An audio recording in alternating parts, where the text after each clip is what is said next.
Studies.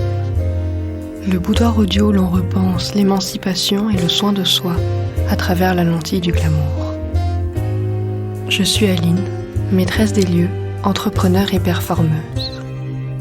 Ma mission est de vous guider vers la redécouverte de votre audace, en proposant des pistes de réflexion et de nouvelles perspectives sur l'affirmation de soi, les injonctions héritées de notre environnement et les clichés du développement personnel. Dans cet écrin audio, nous évoquons des sujets aussi tabous que transformateurs, tels que la créativité, la sensualité, le féminisme, les émotions ou encore l'identité. Bonne écoute.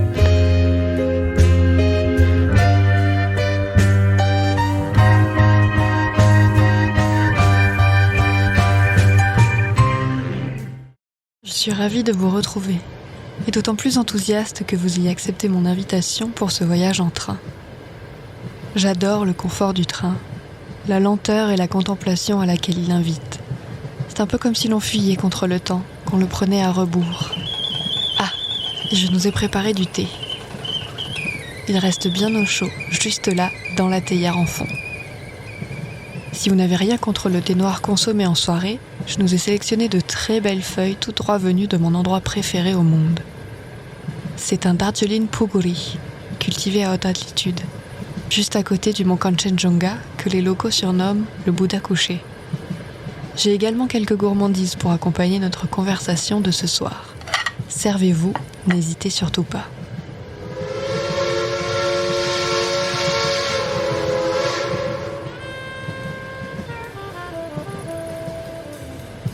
Dans l'épisode précédent, nous avons remonté le temps et exploré les origines du glamour. Nous avons vu qu'il a longtemps été un outil pour les femmes de classe inférieure d'imiter les classes aisées afin de se faire une place parmi les riches et de s'assurer une vie décente.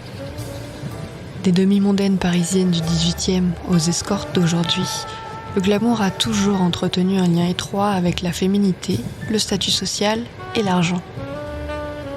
Pas de panique.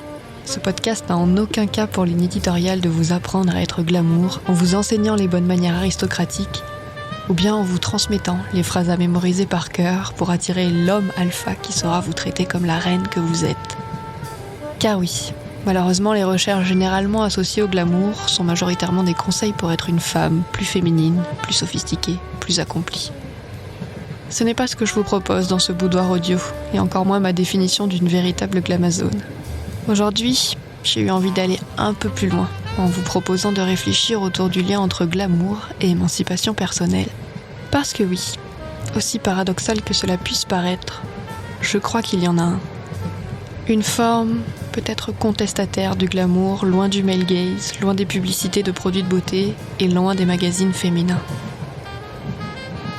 Mais comment peut-on prendre un concept qui a pendant longtemps été un moyen pour les femmes de s'enfermer dans un rôle stéréotypé et d'en faire un allié de l'expression de soi, voire de contestation ?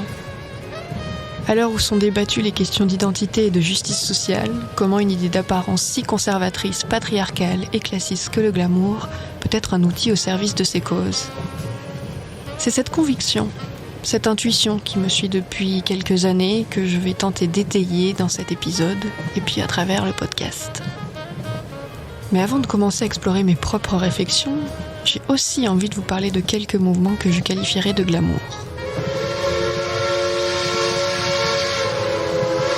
Tout d'abord, impossible pour moi de passer à côté de mes racines culturelles. En d'autres termes, les femmes de la culture punk et grunge des années 90. J'ai nommé le mouvement Riot Girl. Né aux alentours de Boston aux États-Unis, le mouvement prônait dès sa fondation la puissance créatrice, créative, intellectuelle et spirituelle des femmes à travers des concerts et l'autopublication de fanzines. Ses protagonistes reprenaient possession de l'appellation girl, fille, en exprimant une féminité sans compromis. Aujourd'hui bien plus intersectionnel et multiple qu'à ses débuts, le mouvement Riot Girl, rejoint par le mouvement queer punk, propose une expression de soi où le glamour permet une expression radicale de ses idées, de ses valeurs et de son identité grâce aux artifices du glamour. Je pense également à l'esthétique de la bimbo, aujourd'hui revendiquée dans certains mouvements queer sur TikTok par exemple. Ici aussi, on retrouve une transgression des normes par la réappropriation d'une forme de glamour longtemps jugée trop futile, trop girly, voire stupide. Cette liste ne saurait être complète sans au moins mentionner l'univers magique du néo-burlesque qui se rapproche de l'univers des drag queens. Dans ces deux mouvements, on retrouve un glamour, la création d'un persona avec un nom de scène et de fortes valeurs d'émancipation. Enfin, le mouvement de la SAP congolaise mêle également glamour et revendication. D'abord popularisée à Kinshasa et Brazzaville, la SAP, d'abord inspirée de l'élégance à la française, s'est métamorphosée. Elle est devenue une parodie du colon, en exagérant l'élégance de ce dernier. Puis, dans les années 70, alors que le Congo est sous le joug du dictateur Mobutu Sese Seko et que les codes vestimentaires européens comme la cravate et le costume sont bannis par la loi d'Abacoste, les sapeurs ont porté l'élégance occidentale en signe de contestation. Aujourd'hui, la SAP s'exprime de plus en plus à travers les femmes, des sapeuses qui s'interdisent de porter le pagne comme le font plus traditionnellement les femmes congolaises. L'écrivain congolais Alain Mambakou décrit le mouvement de la société des ambianceurs et des personnes élégantes, SAP, avec ces mots. Si d'aucuns perçoivent la SAP comme un simple mouvement de jeunes Congolais qui s'habillent avec un luxe ostentatoire, il n'en reste pas moins qu'elle va au-delà d'une extravagance gratuite. Elle est, d'après les sapeurs, une esthétique corporelle, une autre manière de concevoir le monde, et dans une certaine mesure, une revendication sociale d'une jeunesse en quête de repères. Le corps devient alors l'expression d'un art de vivre. Ce processus de réappropriation, qui passe par la dramatisation et la glorification du glamour, est très intéressant. À vrai dire, en toute confidence, il me fascine. Je pourrais échanger des heures sur le lien entre style, autoglamourisation comme émancipation, et la création de sous-cultures, revendicatrices, contestataires, ouvrières, de classe moyenne. Mais revenons-en au pouvoir du glamour, car c'est ça le sujet du jour. À mes yeux, ce que ces différents mouvements ont en commun, au-delà de présenter une alternative, est de se servir de l'excentricité et parfois de la mystique inhérente au glamour, ainsi que de son intemporalité, pour sortir du cadre et sortir des codes.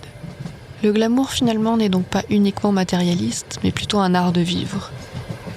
C'est une invitation à baigner dans la beauté de l'existence, à prendre le temps de savourer chaque seconde, à reconnaître la poésie du monde et surtout à laisser émerger sa propre poésie.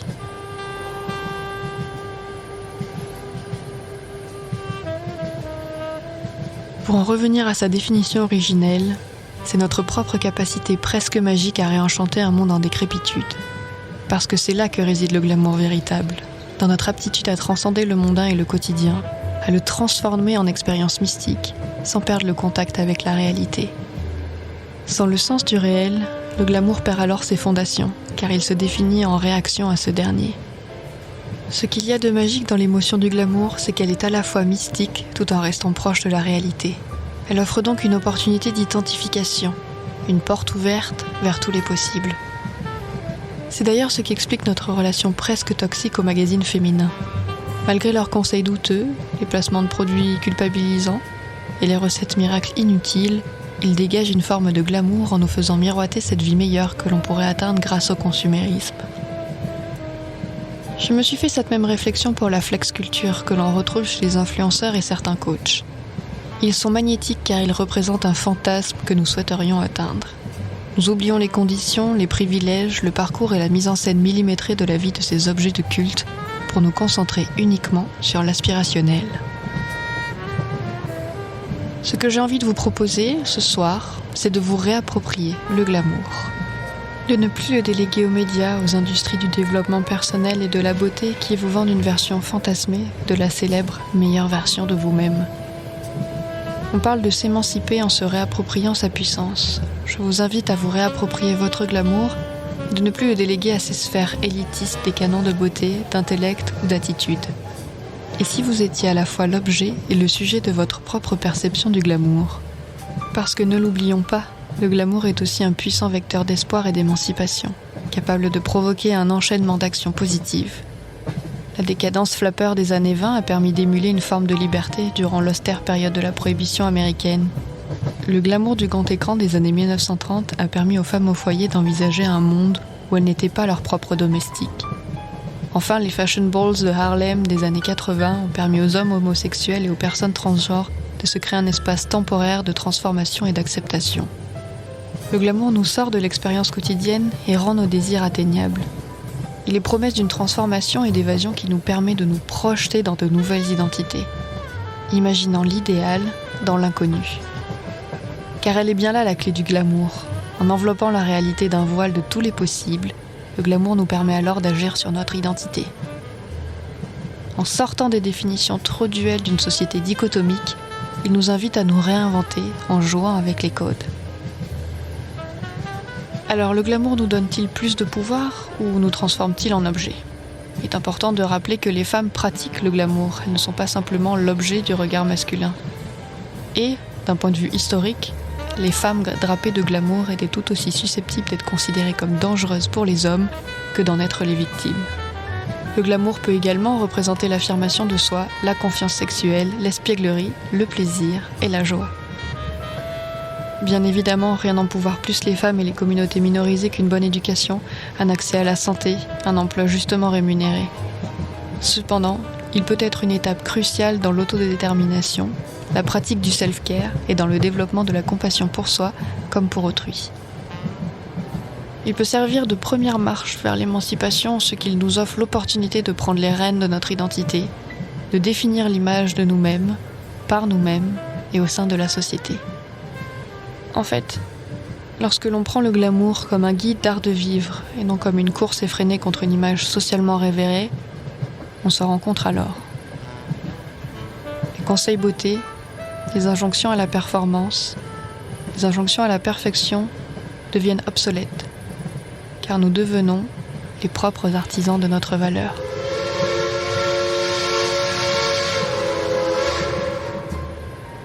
Je crois que nous arrivons à notre première escale.